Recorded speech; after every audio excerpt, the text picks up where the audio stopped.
Nessa aula de hoje, nós daremos início ao conteúdo de microeconomia, tá? Conforme nosso plano de disciplina, nós introduziremos hoje a teoria do consumidor.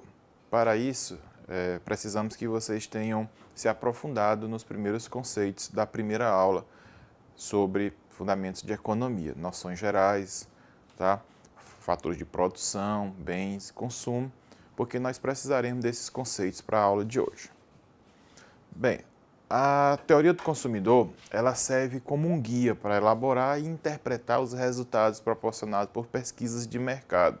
Como é de conhecimento do administrador, as pesquisas de mercado são utilizadas para identificar procura, né, e oferta e aceitação de um determinado bem ou serviço no mercado, tá? Além de também mensurar a eficácia de políticas de incentivo ao consumo. Porque aquela ação, aquela determinada política não resultou nos resultados esperados, como aumento no consumo. Por que um bem essencial, de fundamental importância para o consumo de uma família, não teve o resultado esperado por uma determinada política? Por que um bem supérfluo tem uma elasticidade da demanda diferente de um bem essencial? Enfim, para que chegarmos a essa conclusão, precisamos passar primeiro pela teoria do consumidor e na aula seguinte nós iremos nos aprofundar no conteúdo com a aula de demanda e os seus determinantes, bem como oferta e, por fim, o equilíbrio de mercado. Bom, então a teoria do consumidor, ou teoria da escolha, é uma teoria microeconômica, como já dito, que busca descrever como os consumidores se comportam ou definem a sua escolha mediante os trade-offs. Trade-offs é um dilema em que o consumidor se depara na seguinte decisão: entre aumentar um consumo, para isso ele vai precisar diminuir o consumo de um outro bem. É uma teoria da escolha. Caso uma determinada família precise aumentar o seu consumo em alimentação, provavelmente ela vai precisar diminuir o seu consumo em outros bens ou serviços. Por isso que a teoria do consumidor também é conhecida como a teoria das escolhas. As pessoas escolhem obter um bem em detrimento ou em decorrência do decréscimo, da diminuição do consumo de um outro bem ou serviço. Para ilustrarmos esse conceito, apresento a vocês esse seguinte gráfico. No eixo horizontal, de 1 a 11, nós temos o consumo de barras de chocolate. No eixo vertical, nós temos a utilidade proporcionada, gerada pelo consumo de cada uma dessas barras de chocolate. Então, imaginemos uma criança que não consumia chocolate antes. Quando ela é apresentada a primeira barra de chocolate, obviamente, o consumo dessa barra de chocolate gera uma satisfação, um prazer que nunca antes ela teve, representada por essa barra azul no item 1 unidade de chocolate. Quando essa criança passa a consumir a segunda barra de chocolate, representada pela barra laranja, acrescida da segunda barra de chocolate, ou seja, a barra laranja mais a barra azul, observemos que a satisfação gerada pelo consumo da segunda barra de chocolate é quase igual, mas não igual, ao consumo da primeira barra de chocolate. Ou seja, o consumo da segunda barra de chocolate não gera a mesma satisfação que o consumo da primeira. Isso é reforçado quando observamos o consumo da terceira barra de chocolate. Observem que a coluna número 3, representada pela cor laranja, corresponde ao consumo das duas barras anteriores. Observem que a barra laranja possui o mesmo tamanho do consumo de duas barras de chocolate, representada pela barra laranja mais a azul, acrescida de uma outra barra azul na terceira coluna. Essa terceira barra azul, ou esse acréscimo de satisfação gerada pelo consumo da terceira barra de chocolate, é menor do que a satisfação da primeira e, consequentemente, da segunda barra de chocolate também. Com isso, nós temos as barras laranjas, que representam a utilidade proporcionada pelo consumo de 1, 2 até a 11ª barra de chocolate. E nós temos as colunas azuis, que vão diminuindo, Essas colunas azuis representam a satisfação ou a utilidade gerada por um consumo de uma unidade a mais de barra de chocolate. Portanto, entendemos como as barras laranja, utilidade total, e as barras azuis, utilidade marginal, proporcionada pelo consumo do chocolate. Então, utilidade total é a satisfação total resultante do consumo de um bem ou serviço e cresce de acordo com o consumo. À medida que você vai inserindo uma unidade de chocolate a mais, essa utilidade total é acrescida dessa unidade de chocolate. Entretanto, a utilidade marginal ela é apenas aquela proporção, aquela variação na utilidade, na satisfação proporcionada por uma barra a mais. E essa satisfação vai diminuindo à medida que o consumidor tem o seu consumo de chocolate saturado. Então, daí, nós deduzimos a lei da utilidade marginal decrescente. À medida que o consumo de uma mercadoria aumenta, a satisfação proporcionada por este consumo adicional, ou seja, a satisfação adicional gerada pelo consumo de uma unidade a mais de chocolate, diminui. Se destacarmos do gráfico anterior apenas a geração de utilidade marginal, nós temos a seguinte representação gráfica da lei da utilidade marginal decrescente, onde uma barra de chocolate proporciona uma satisfação maior do que o acréscimo da segunda barra de chocolate e assim sucessivamente. Portanto, daí nós podemos concluir que a lei da utilidade marginal ela é decrescente, pois ela diminui com o consumo de um determinado bem ou serviço. E como podemos medir a utilidade marginal em termos monetários? Para isso, nós precisamos introduzir o conceito de preço marginal de reserva, que nada mais é o preço em que o consumidor está disposto a pagar por um determinado bem ou serviço. Esse preço que o consumidor está disposto a pagar por um determinado bem ou serviço, ele tem que ser superior ao seu preço de mercado. Portanto, podemos concluir que o preço marginal de reserva, ele reduz à medida que vai se consumindo um determinado bem ou serviço, porque de acordo com a lei da utilidade marginal decrescente, a satisfação proporcionada por um determinado bem e serviço tende a diminuir. Portanto, podemos chegar à seguinte conclusão: a quantidade adquirida pelo consumidor será aquela em que o preço de mercado se iguala ao preço marginal de satisfação, preço marginal de reserva. A seguir, nós temos a representação gráfica do equilíbrio que se dá do ponto de interseção do preço marginal de reserva à curva da utilidade marginal. A curva da utilidade marginal é representada por essa linha decrescente na cor vermelha. O preço marginal de reserva, P0, intercepta a curva num ponto exatamente que nos dá a quantidade Q0 de consumo. Ou seja, nesse ponto de interseção, nós temos o máximo de quantidade consumida por um determinado bem, ao seu preço marginal de reserva. Se imaginemos um bem com um preço P1 superior ao preço P0, a esse preço superior, os consumidores só estariam dispostos a consumir Q1, uma quantidade de bem ou serviço inferior à quantidade de equilíbrio.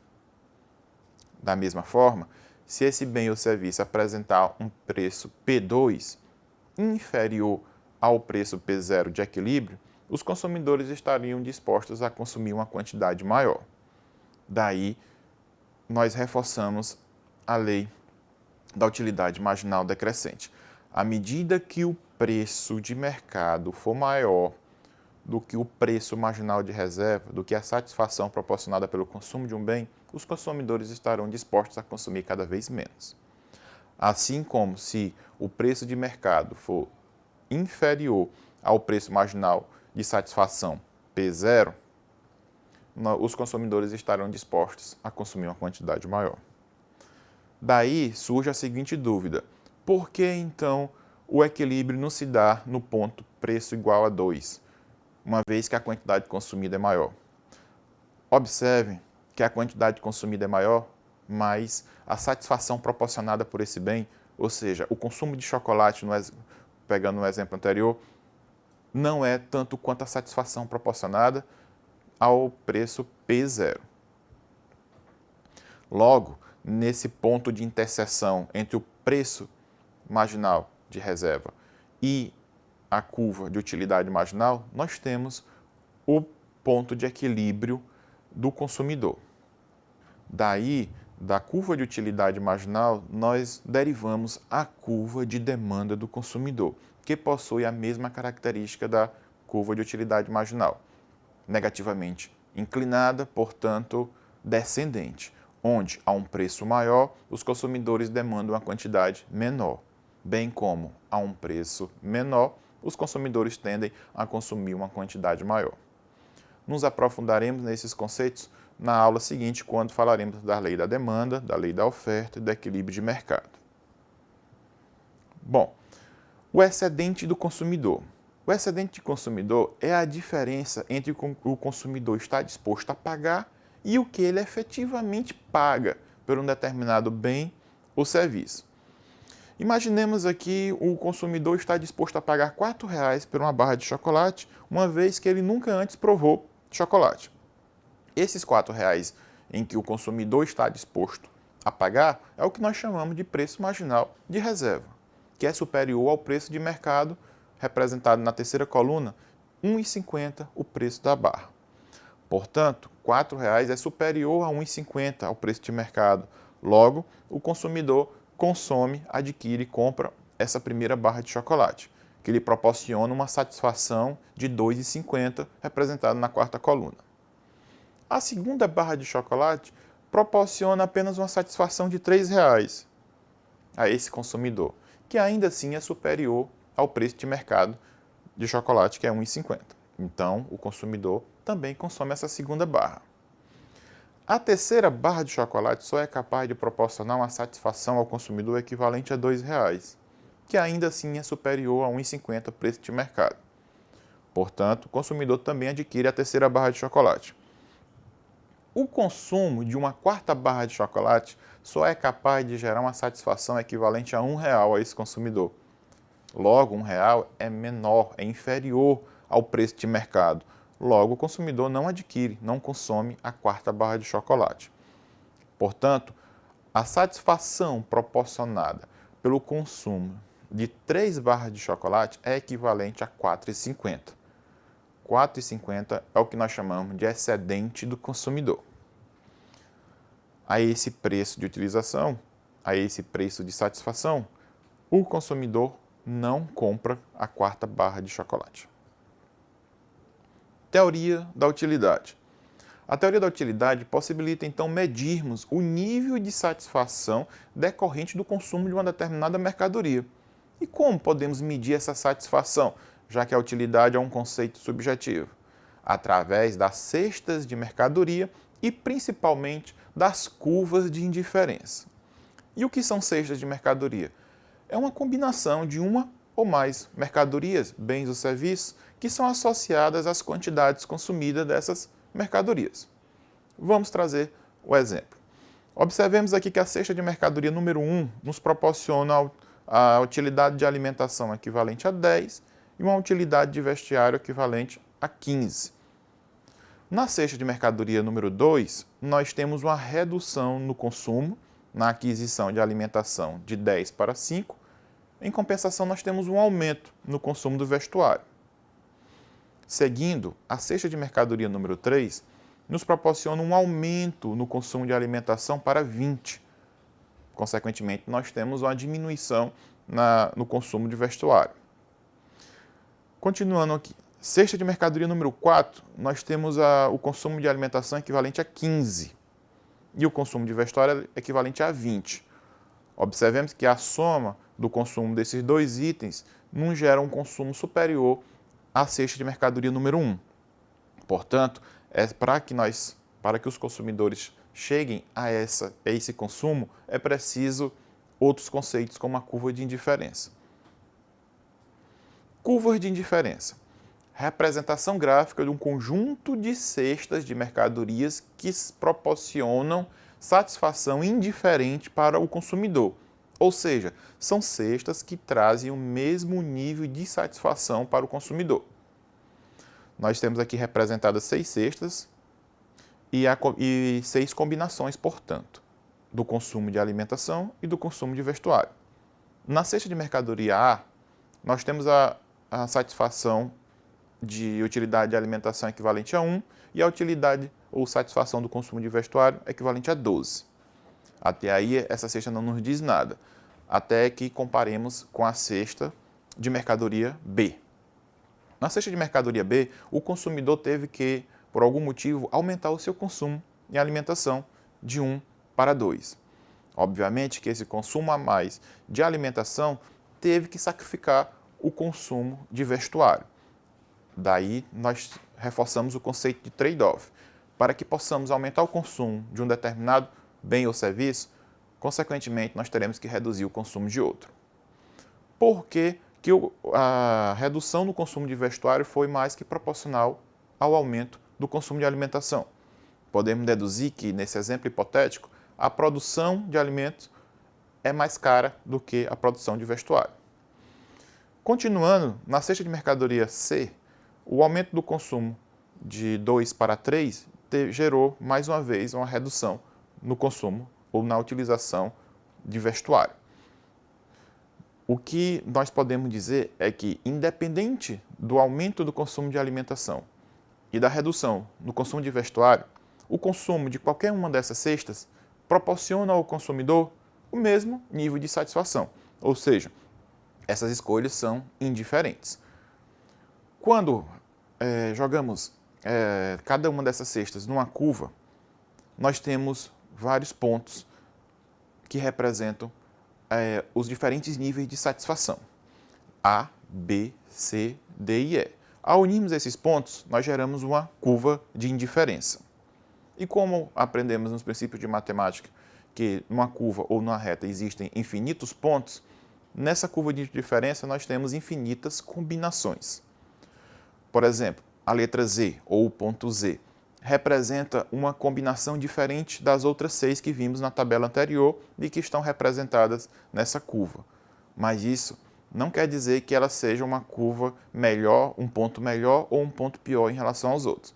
Como ele está sobre a curva de indiferença, nós temos um ponto que proporciona o mesmo nível de satisfação. O que não podemos dizer em relação ao ponto X e ao ponto Y, que são pontos que estão fora dessa curva de indiferente. Portanto, são satisfações diferentes. No ponto X, nós estamos à direita da curva, ou seja, acima dessa curva de indiferença. Daí, nós já podemos concluir que nós temos um consumo maior do que qualquer consumo representado pela curva de indiferença inicial, azul.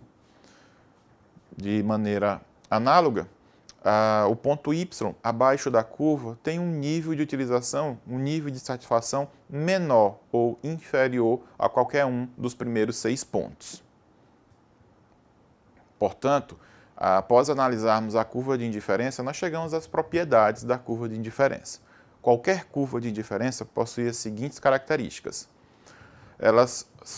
Os pontos mais distantes da origem, cada vez mais distantes da origem, possuem nível de satisfação maior.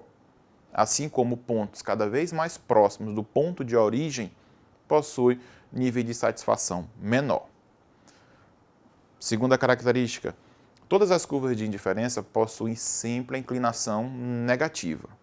E, por fim, as curvas de indiferença nunca se cruzam. Taxa marginal de substituição. A taxa marginal de substituição, ela representa o máximo que um determinado consumidor pode abrir mão do consumo de um bem em prol do aumento do consumo de um outro bem.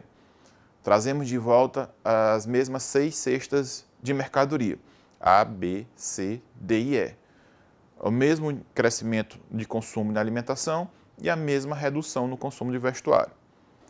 Quando passamos da cesta de mercadoria A para a cesta de mercadoria B, nós temos uma redução de 6 unidades de vestuário, de 12 anteriormente para 6. Essa diferença de 6 é o que nós chamamos de taxa marginal de substituição.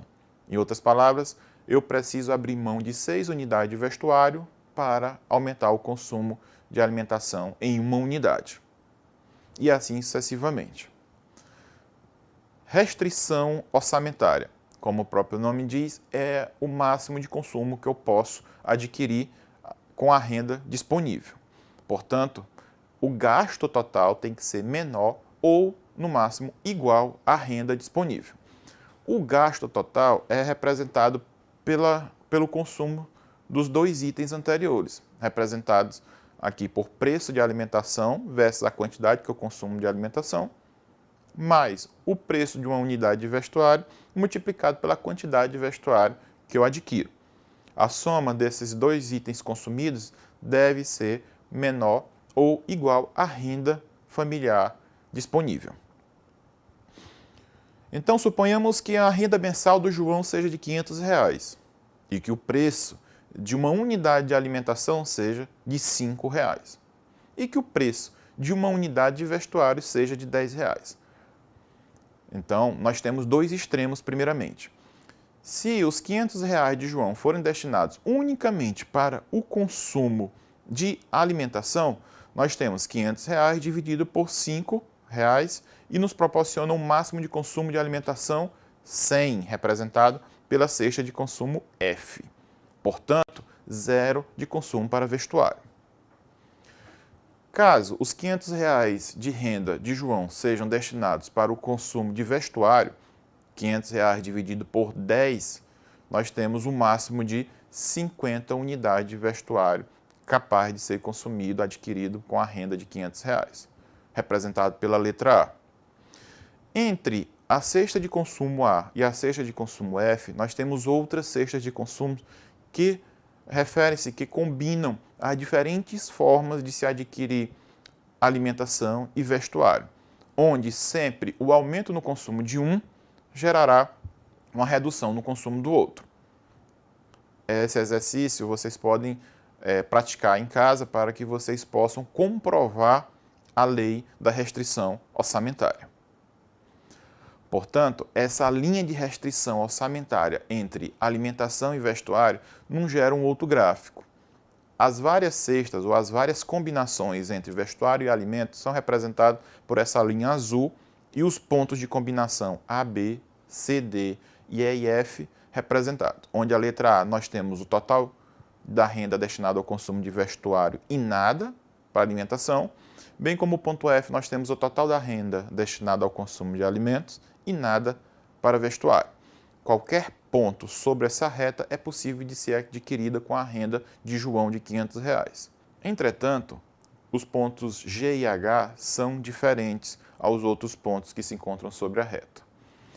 O ponto G, ele situa-se abaixo da linha de restrição orçamentária, portanto, ele é possível de ser adquirido, mas o nível de satisfação proporcionado pelo consumo da quantidade representada pelo ponto G é inferior. Portanto, João não irá consumir o ponto G, pois os consumidores procuram maximizar a sua satisfação. O ponto H, por outro lado, está além da curva de restrição orçamentária. Como a própria renda de João limita o seu consumo, ele não pode atingir o ponto H, pois ultrapassa a linha de restrição orçamentária.